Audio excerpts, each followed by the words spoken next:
नमस्ते बच्चों। आज हम कक्षा 7 हिंदी वसंत भाग 2 से 10वां पाठ पढ़ेंगे, जिसका नाम है अपूर्व अनुभव। प्रस्तुत पाठ जो है इसके लेखक है तेतुस्को कुरियानागी।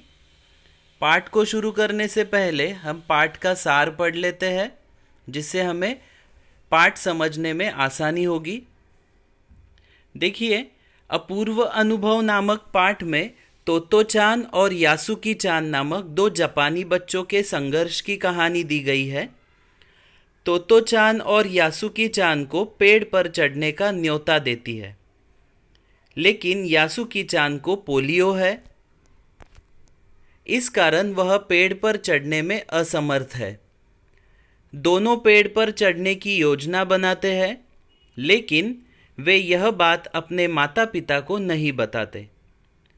तोतो-चान अपनी माँ से झूठ बोलती है कि वह यासुकी-चान के घर जा रही है।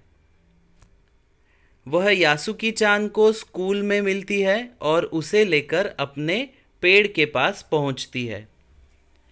इस पेड़ पर वह कई बार चढ़ चुकी थी। तोतो-चान चाहती थी कि अब यासुकी-चान भी इस पेड़ पर चढ़े। यासुकी-चान भी पेड़ पर चढ़ने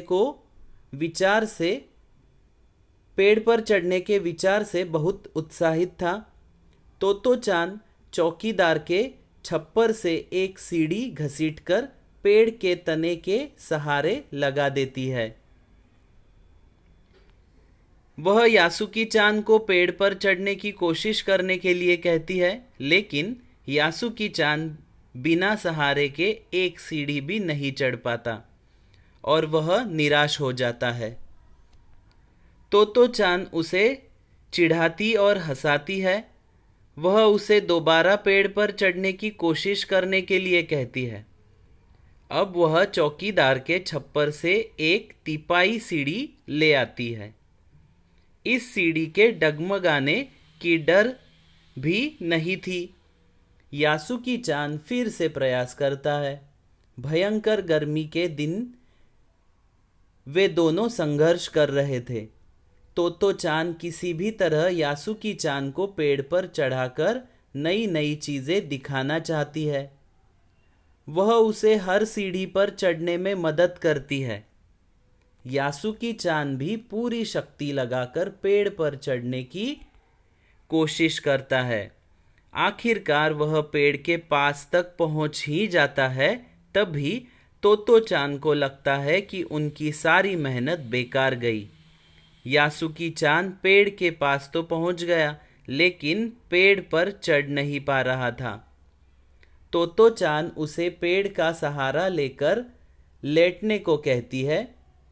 वह उसे पेड़ की ओर पूरी शक्ति से खींचती है। यह खतरे से भरा काम था। दोनों को इस स्थिति में देख कोई बड़ा व्यक्ति भी डर जाता, लेकिन यासुकी को तोतो-चान पर पूरा विश्वास था। अंततः तोतो-चान यासुकी को पेड़ पर खींच लाने में सफल हुई। वे दोनों बहुत खुश थे। काफी देर तक पेड़ पर बैठे इधर उधर की बातें करते रहे। उन्हें सभी पेड़ गीत गाते लग रहे थे।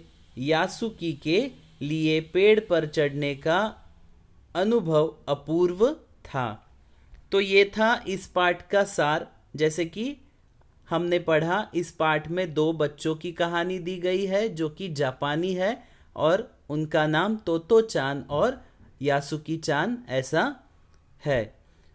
उन दोनों में से एक जो है वो उसे पोलियो हुआ है, वो ठीक से चल नहीं पाता है, लेकिन दूसरी जो लड़की है वो उस लड़के को अपने साथ पेड़ पर चढ़ने के लिए लेकर जाती है। बहुत कोशिश करने के बाद वो सफल भी हो जाती है और दोनों पेड़ की एक टहनी पर जाकर बैठते हैं। तो ऐसा उनका ये अनुभव जो है यहाँ पर हमें दिया गया है। चलिए पाठ को शुरू करते हैं और अच्छे से पढ़ लेते हैं, ताकि हमें पूरा पाठ अच्छे से समझ में आएगा। सभागार में शिविर लगने के 2 दिन बाद तोतो चान के लिए एक बड़ा साहस करने का दिन आया। इस दिन उसे यासुकी चान से मिलना था। इस भेद का पता न तो तोतो चान के माता पिता को था, न ही यासुकी चान के। उसने यासुकी चान को अपने पेड़ पर चढ़ने का न्योता दिया था। तोमोए में हरेक बच्चा बाग के एक एक पेड़ को अपने खुद के चढ़ने का पेड़ मानता था। तोतो चान का पेड़ मैदान के बाहरी हिस्से में कुहोनबोत्सु जाने वाली सड़क के पास था। बड़ा सा पेड़ था उसका। चढ़ने जाओ तो पैर फिसल फिसल जाते, पर ठीक से चढ़ने पर जमीन से कोई 6 फीट की ऊंचाई पर एक द्विशाखा तक पहुंचा जा सकता था। बिल्कुल किसी झूले सी आरामदेह जगह थी यह। तोतो चान अक्सर खाने की छुट्टी के समय या स्कूल के बाद ऊपर चढ़ी मिलती थी। वहां से वह सामने दूर तक ऊपर आकाश को या नीचे सड़क पर चलते लोगों को देखा करती थी। बच्चे अपने अपने पेड़ को निजी संपत्ति मानते थे। किसी दूसरे के पेड़ पर चढ़ना हो तो उससे पहले पूरी शिष्टता से माफ कीजिए, क्या मैं अंदर आ जाऊं, पूछना पड़ता था। यासुकी चान को पोलियो था, इसलिए वह न तो किसी पेड़ पर चढ़ पाता था और न किसी पेड़ को निजी संपत्ति मानता था। अतः तोतो चान ने उसे अपने पेड़ पर आमंत्रित किया था, पर यह बात उन्होंने किसी से नहीं कही, क्योंकि अगर बड़े सुनते तो जरूर डांटते। घर से निकलते समय तोतो चान ने माँ से कहा कि वह यासुकी चान के घर डेनेनचोफू जा रही है। चूंकि वह झूठ बोल रही थी, इसलिए उसने माँ की आंखों में नहीं झांका। वह अपनी नजरें जूतों के फीतों पर ही गड़ाए रही। रॉकी उसके पीछे पीछे स्टेशन तक आया। जाने से पहले उसे सच बताए बिना तोतो चान से रहा नहीं गया। मैं यासुकी चान को अपने पेड़ पर चढ़ने देने वाली हूँ, उसने बता दिया। जब तोतो चान स्कूल पहुंची तो रेल पास उसके गले के आसपास हवा में उड़ रहा था। यासुकी चान उसे मैदान में क्यारियों के पास मिला।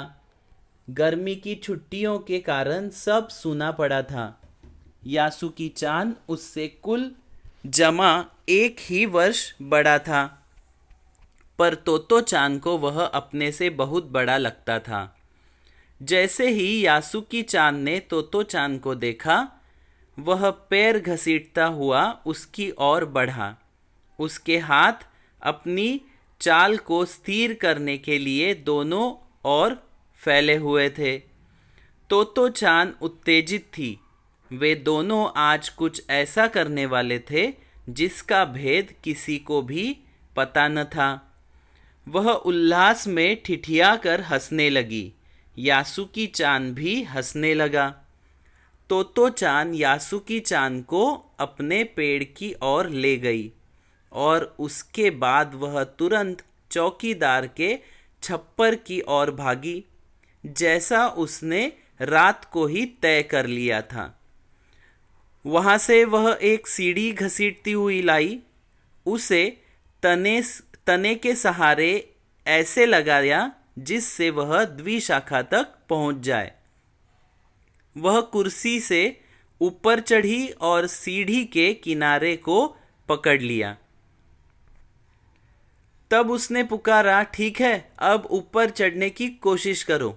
यासुकी चान के हाथ पैर इतने कमजोर थे कि वह पहली सीढ़ी पर भी बिना सहारे के चढ़ नहीं पाया। इस पर तोतो चान नीचे उतर आई और यासुकी चान को पीछे से धकियाने लगी। पर तोतो चान थी छोटी और नाजुक सी, इससे अधिक सहायता क्या करती। यासुकी चान ने अपना पैर सीढ़ी पर से हटा लिया और हताश से सिर झुकाकर खड़ा हो गया। तोतो चान को पहली बार लगा कि काम उतना आसान नहीं है जितना वह सोच बैठी थी। अब क्या करे वह? यासुकी चान उसके पेड़ पर चढ़े, यह उसकी हार्दिक इच्छा थी। यासुकी चान के मन में भी उत्साह था। वह उसके सामने गई। उसका लटका चेहरा इतना उदास था कि तोतो चान को उसे हंसाने के लिए गाल फुलाकर तरह तरह के चेहरे बनाने पड़े। ठहरो, एक बात सूझी है। वह फिर चौकीदार के छप्पर की ओर दौड़ी और हर एक चीज उलट पुलट कर देखने लगी। आखिर उसे एक तिपाई सीढ़ी मिली जिसे थामे रहना भी जरूरी नहीं था। वह तिपाई सीढ़ी को घसीट कर ले आई तो अपनी शक्ति पर हैरान होने लगी। तिपाई की ऊपरी सीढ़ी द्विशाखा तक पहुंच रही थी। देखो, अब डरना मत, उसने बड़ी बहन की सी आवाज में कहा। यह डगमगाएगी नहीं। यासुकी चान ने घबरा कर तिपाई सीढ़ी और पसीने से तरबतर तोतो चान की ओर देखा। उसे भी काफी पसीना आ रहा था।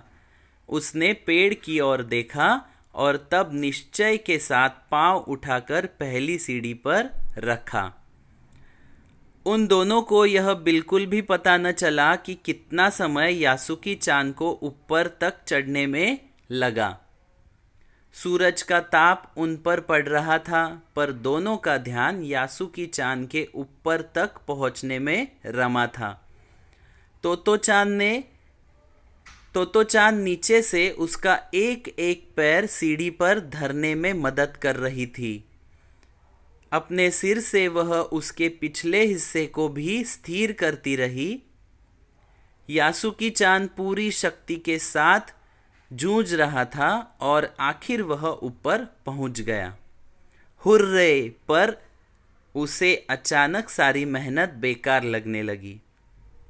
तोतो चान तो सीढ़ी पर से छलांग लगाकर द्विशाखा पर पहुंच गई, पर यासुकी चान को सीढ़ी से पेड़ पर लाने की हर कोशिश बेकार रही।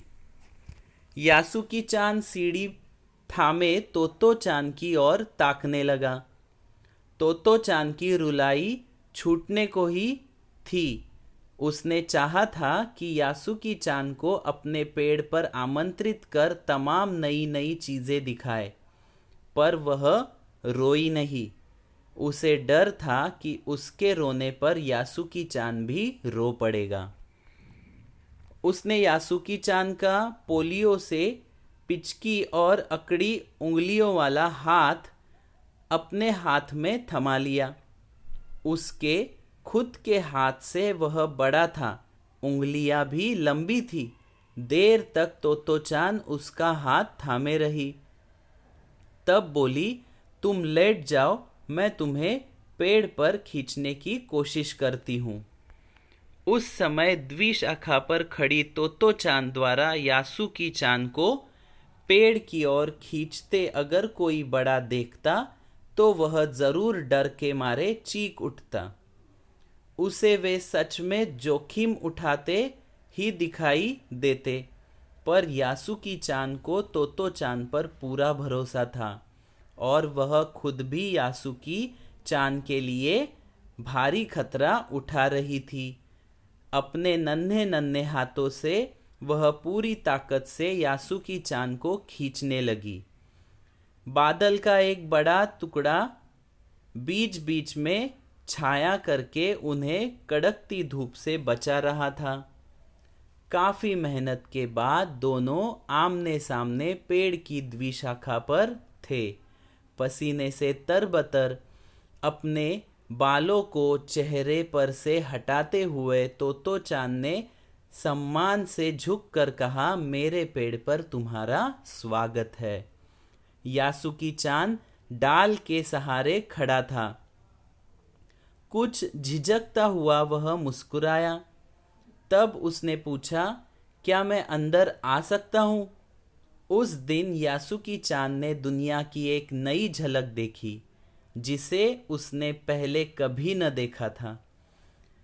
तो ऐसा होता है पेड़ पर चढ़ना, यासुकी चान ने खुश होते हुए कहा। वे बड़ी देर तक पेड़ पर बैठे बैठे इधर उधर की गप्पे लड़ाते रहे। मेरी बहन अमेरिका में है, उसने बताया है कि वहाँ एक चीज़ होती है, टेलीविज़न। यासुकी चान उमंग से भरा बता रहा था। वह कहती है कि जब वह जापान में आ जाएगा तो हम घर बैठे बैठे ही सुमो कुश्ती देख सकेंगे। वह कहती है कि टेलीविज़न एक डिब्बे जैसा होता है।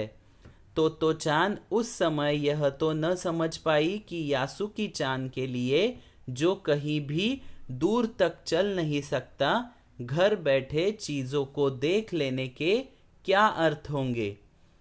वह तो यह ही सोचती रही कि सुमो पहलवान घर में रखे किसी डिब्बे में कैसे समा जाएंगे।